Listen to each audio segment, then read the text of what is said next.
Class का सबक number 5 MS सुब्बालक्ष्मी। ठीक है, पढ़ते हैं इसे।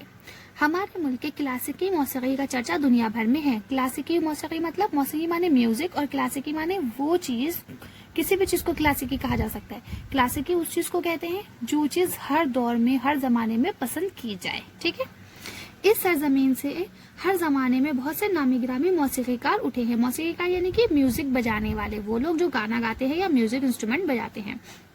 आपने भी बहुत से बाकमाल गाने वालों और साज बजाने वालों के नाम सुने होंगे, यानी आपने भी बहुत सारे म्यूजिशियन जो गाने बजाते हैं उनके या जो ढोल तबला वगैरह बजाते हैं उनके नाम सुने होंगे। ठीक है, मसलन मियां तानसेन और बीजू बावर। खैर, ये तो पुराने वक्तों के फनकार हैं।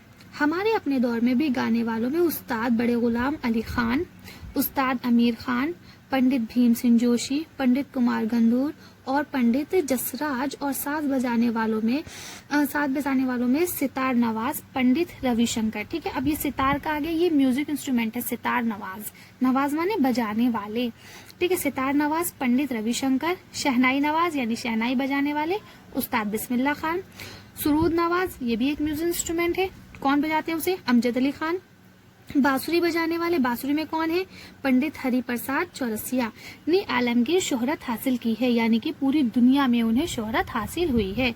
इस दौर में जिन गुलकार ख्वातीन माने लेडीज को गैर मामूली शोहरत मिली, उसमें रसूलन बाई, सिद्धेश्वरी देवी, बेगम अख्तर किश्वरी और MS सुब्बालक्ष्मी के नाम बहुत ही नुमाया है।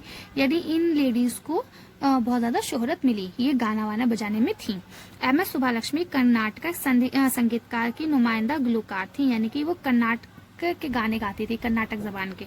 ठीक है, उनका जन्म 16 सितंबर 1916 को हुआ। उन्होंने एक ऐसे खानदान में आँख खोली जो क्लासिकी संगीत का दिलदारा था, यानी कि जो बहुत ज्यादा वहाँ पे लोग गाने वाने गाते थे उनकी पूरी फैमिली में। उनके वालिदा माने माँ वीणा बजाने में और दादी वायलिन बजाने में कमाल रखती थी यानी बहुत ज्यादा अच्छी थी उस काम में। ठीक है, 2 भाई थे, वो भी मौसीकी के माहिर थे। सुब्बालक्ष्मी ने संगीत की इब्तिदाई तरबियत अपनी माँ से, तरबियत यानी कि तालीम, उसको सीखने का तरीका, ठीक है, किससे ली? अपनी माँ से ली, हासिल की। इसके बाद उन्होंने उसी जमाने के मशहूर गुलकार श्री नवाज आयंगिरी की शागिर्दगी इख्तियार कर ली, यानी कि उनकी स्टूडेंट हो गई। जब वो सिर्फ 15 बरस की थी, उन्हें शादी की किसी तकरीब में गाने के लिए बुलाया गया, यानी किसी शादी के फंक्शन में गाने के लिए बुलाया गया। वो 2 घंटे तक गाती रहीं। उनकी आवाज में इतना सोज और ऐसी मिठास थी कि लोग सब कुछ भुलाकर सिर्फ उनकी आवाज के जादू में खो गए। सुब्बालक्ष्मी की आवाज और गायकी में फितरती हुस्न था। जब उनके वतन मदुराई में उनकी शोहरत फैली तो उनकी वालिदा ने उन्हें मदारिस ले जाने का फैसला किया, यानी मदारिस यानी मदरसा, स्कूल, ठीक है, ले जाने का फैसला किया ताकि दूर दराज के लोग भी उनकी सलाहियत से आगाह हो सके। आगाह माने जान जाए और सलाहियत माने उनके अंदर जो खूबी थी गाने की। इस जमाने में स्टेज पर औरतों के गाने का रवाज नहीं था, यानी औरतों को गाना नहीं गाने देते थे स्टेज पे खड़े होके। उसे लोग मयूब समझते थे यानी कि बुरा समझते थे, गलत समझते थे। ठीक है, सुब्बालक्ष्मी ने इस रवायत को तोड़ने का इरादा कर लिया और स्टेज पर अपने फन का मुजाहरा करने की ठान ली। मुजाहरा करना यानी दिखाना, यानी जो उनका फन था उसको उन्होंने कहा कि मैं तो दिखाऊंगी। सुनने वाले महसूर हो गए, यानी कि उनकी आवाज में खो गए, उनके जादू में खो गए। बहुत जल्द सुब्बालक्ष्मी ने अपनी सलाहियत का लोहा मनवा लिया। लोहा मनवाना एक मुहावरा होता है जिसका मतलब होता है अपनी बात को मनवा लिया, और उनके हुनर की खुशबू हर तरफ फैल गई, यानी उनके अंदर जो गाने बजाने का हुनर था वो हर तरफ फैल गया। शख्सियत में गैर मामूली मुतानब और पाकीज़गी थी। लोग उनकी आवाज़ से मोहब्बत करते थे और उन्हें एहतराम की नज़र से देखते थे। सुब्बालक्ष्मी ने 4 फिल्मों में अदाकारी के जौहर दिखाए। उनकी पहली फिल्म सेवा सद्दाम 1938 में आई। इनकी दूसरी फिल्में शकुंतलाई, सावित्री और मीरा हैं।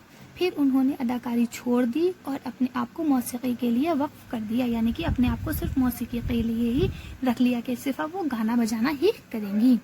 सुब्बालक्ष्मी को मुल्क का सबसे बड़ा एजाज भारत रत्न पेश किया गया, यानी कि उनको सबसे बड़ा एजाज जो था यानी इनाम दिया गया, कौन सा? भारत रत्न। इसके अलावा उन्हें पद्म भूषण, रमन मिस्री अवार्ड और संगीत कलांदारी अवार्ड भी दिए गए। उन्होंने अक़वाम मुत्तहद के लिए एक जश्न में गाने के लिए ख़ास तौर पर मदऊ किया गया। 1944 में सुब्बालक्ष्मी की मुलाकात गांधी जी से हुई। उन्होंने गांधी जी के लिए कई भजन गाए और कई फलाही कामों में हिस्सा लिया। फलाही काम अच्छे काम, ठीक है। पंडित जवाहरलाल नेहरू भी सुब्बालक्ष्मी के कदरदान थे। 2003 में बेमिसाल गौकारा का इंतकाल हो गया।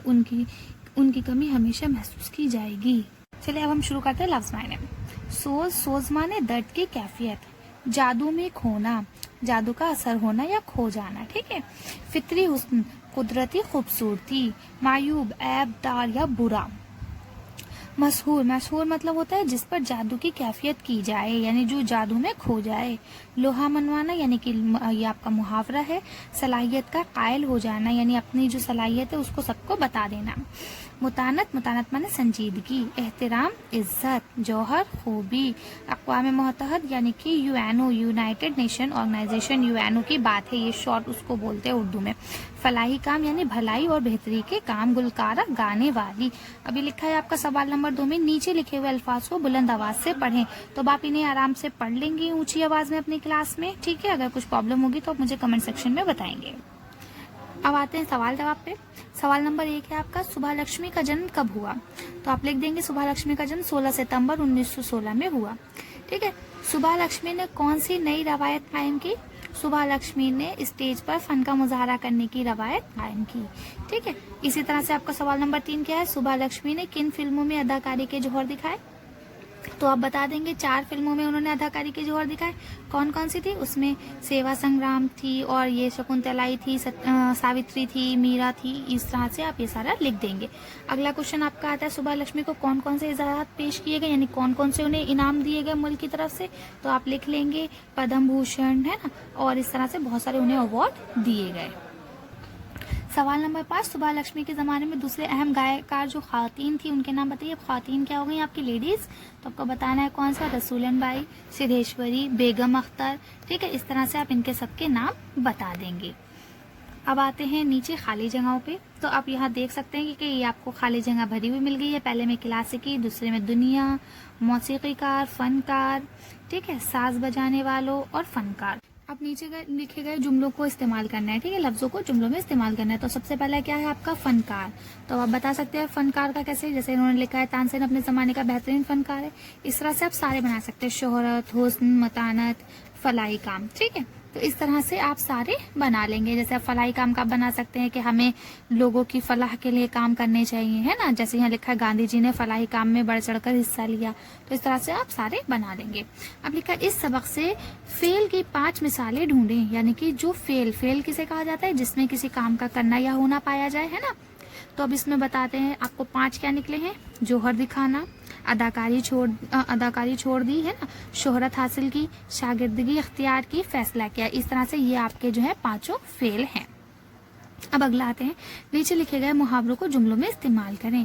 4 चांद लगाना मतलब उसकी खूबसूरती में इजाफा कर देना, ठीक है। तो अब आप इस तरह से बता सकते हैं, जैसे अभी इन्होंने लिखा, चांदनी रात चांद महल की खूबसूरती में चांद लगा देती है। तो इस तरह से आप सबका बना सकते हैं। मोती लुटाना यानी कि बहुत ज्यादा अपने ऊपर लगाना, जैसे यहाँ लिखा, बरसात में बादल आसमान से मोती लुटाते हैं। 9-2-11 होना, चोर पुलिस को देखकर 9-2-11 हो गया। लोहे के चने चबाना का मतलब होता है मुश्किल काम करना, ठीक है। लोहे के चने चबाने के बाद ही यानी मेहनत के बाद ही राहत मिलती है, ठीक। अब अगले आते हैं हम लोग, यहाँ पे जोड़े बनाना, यानी कि ये आपकी मैचिंग है। यहाँ पे जोड़े सही बने हुए हैं, ठीक है। सितार नवाज कौन थे, शहनाई नवाज कौन थे, बांसुरी नवाज कौन थे, गुलकारा कौन थी और सूरज नवाज कौन थे। तो इस तरह से ये आपके जोड़े बिल्कुल सही बने हुए हैं, आप यहाँ से बना लेंगे। आज की वीडियो में बस इतना ही। अगर आपको कुछ परेशानी हो तो हमें कमेंट बॉक्स में लिख के बताएंगे और शेयर और लाइक सब्सक्राइब करना ना भूलें।